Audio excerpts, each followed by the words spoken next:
Bem-vindo! Você já ouviu falar que tomar bicarbonato em jejum pode melhorar a sua saúde?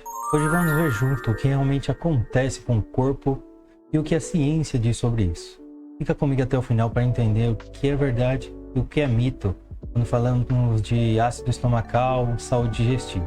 Vamos analisar um vídeo do Dr. Lair Ribeiro e trazer minha visão atualizada e esclarecer o que a ciência realmente diz sobre o assunto. Vamos lá? Você vai no hospital, o pessoal que está internado lá, com problema cardíaco, com problema pulmonar, com problema hepático, com problema renal, a maioria tem mais de 40 anos, grande maioria, mais de 50 até. Então isso aí mostra para você o que está acontecendo. Então se você quiser manter a sua saúde, a sua juventude, você tem que começar a fazer suplementação daquilo que vai acabando. Bom, faz sentido? A prevalência de refluxo. Bom, o Dr. Larry começa falando sobre como a maioria das pessoas com mais de 40 ou 50 anos acaba lidando com problemas de saúde e que precisam de atenção. Ele menciona a importância de suplementação, mas é bom lembrar que antes de suplementar, é fundamental entender quais nutrientes realmente estão faltando no seu corpo.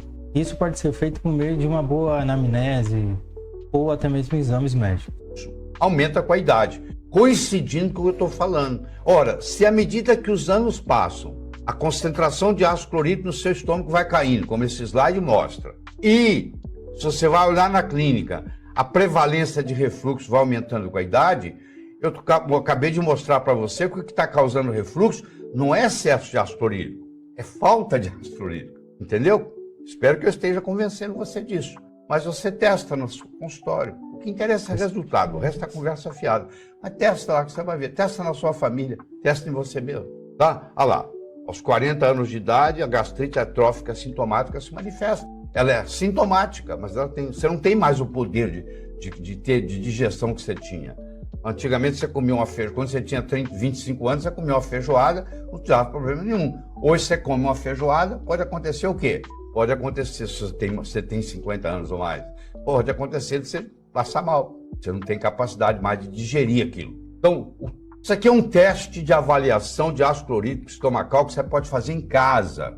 Uma coisa extremamente simples. Então vamos entender a bioquímica por trás disso. Você vai tomar em jejum meia colher de café, não é de sobremesa não, é de café. É a menor delas. É meia colher de café de bicarbonato de sódio e um copo com água. Você vai pegar meia colher de café de bicarbonato de sódio, colocar num copo d'água e tomar. E você vai monitorar durante 5 minutos.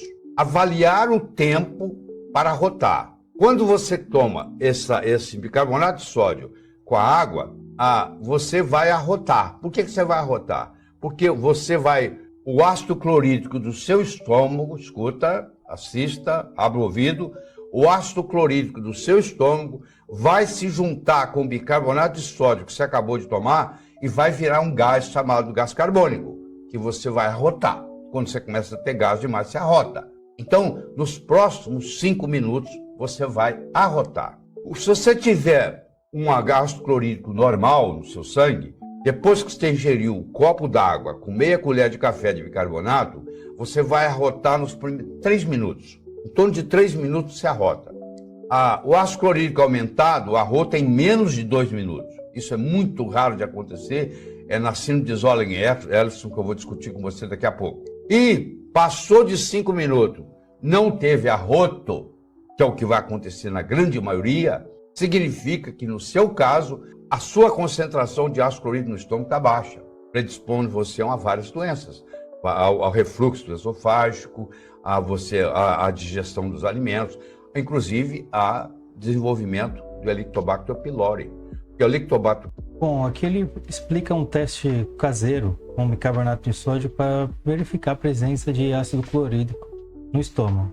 Mas é importante observar que esse teste não é válido cientificamente. O processo digestivo e a produção de ácido clorídrico são regulados por muitos fatores, não somente um.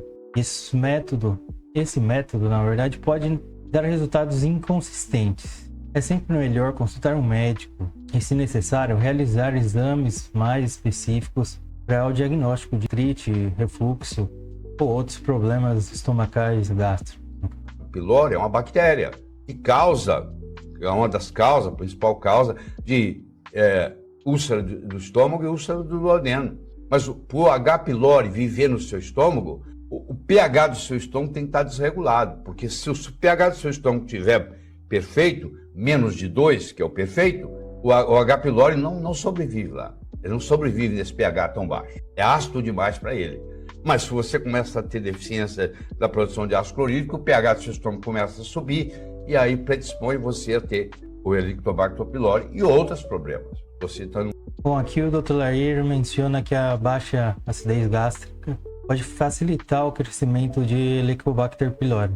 E é verdade, essa bactéria se prolifera em ambientes onde o pH é mais alto. Porém, o diagnóstico e o tratamento de H. pylori devem ser feitos com um acompanhamento médico. Embora manter o pH baixo no estômago seja importante, o uso de bicarbonato sem orientação pode prejudicar quem já possui níveis ácidos regulares, ou quem tem outras condições, no caso. Continuando. Esse aqui como exemplo, tá? Se você está querendo aprofundar no assunto, é muito simples. Senta no Amazon.com. Esse indivíduo, eu já fiz vários cursos com ele, Dr. Jonathan Wright, é um gênio, tá? Esse cara foi quem introduziu os hormônios bioidênticos nos Estados Unidos. Ele entende da medicina como um todo, então a medicina integrativa perfeita. E ele está ali, ó, Why Stomach Acid is Good for You. Por que ácido estomacal te faz bem? Ele está mostrando, já tem toda a explicação nesse livro. Esse livro, você encontra esse livro no Amazon.com, tá? Você não encontra ele na forma digital, você vai encontrar ele na forma de papel. Ele não existe na forma digital. Mas você coloca o endereço, vocês mandam para o Brasil, chega para você aqui sem problema.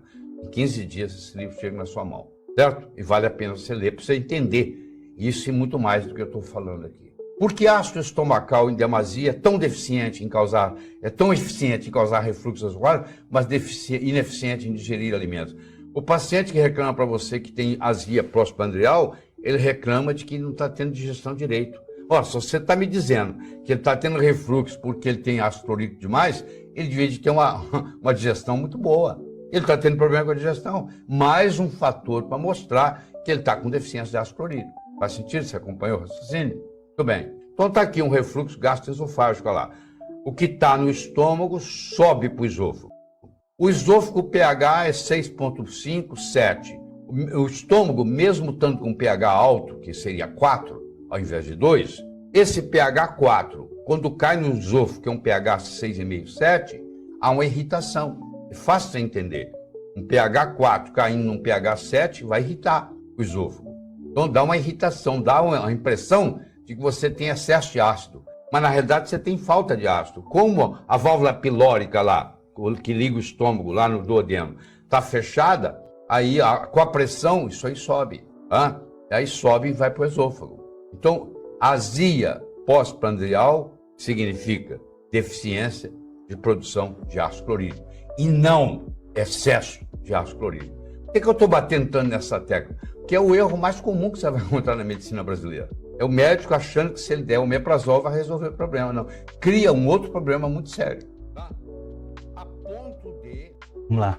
Ele menciona que o uso do omeprazol e de outros inibidores de bomba de próton pode, ao longo do tempo, agravar o problema do esôfago. De fato, o uso prolongado de inibidores de ácido pode levar à deficiência de alguns nutrientes e aumentar o risco de lesões no esôfago, como o esôfago de Barré, por exemplo, que é uma condição pré-cancerígena. Porém, nem todos os casos de refluxo ou azia devem ser tratados com suplementação de ácido clorídrico. Isso depende da condição dos exames de cada paciente. Esse esôfago agora, cheio de refluxo, chega um momento que ele começa a se deteriorar. Isso é conhecido como esôfago de Barré. É uma lesão pré-cancerígena. O esôfago de Barré, que está mostrando aí na endoscopia, essa mancha vermelha que está aí, você vai naquele buraco lá, entrada do estômago. Se você não tratar o esôfago de Barré e deixar isso aí, eventualmente vai formar um câncer de esôfago, do estômago. Se você não tratar o esôfago de Barré e deixar isso aí, eventualmente vai formar um câncer de esôfago. Bom, esse vídeo traz informações interessantes, mas é sempre importante lembrar que antes de qualquer suplementação ou mudança no tratamento, principalmente no que se refere ao sistema digestivo, é fundamental buscar acompanhamento médico especializado. Cada caso é único E os exames clínicos até podem ajudar a definir o tratamento mais seguro e adequado para cada paciente. É isso. Muito obrigado a todos. E não se esqueça de curtir, enviar para aquela pessoa que você acha que precisa desse conteúdo e comentar o que você achou desse vídeo. Tchau, tchau!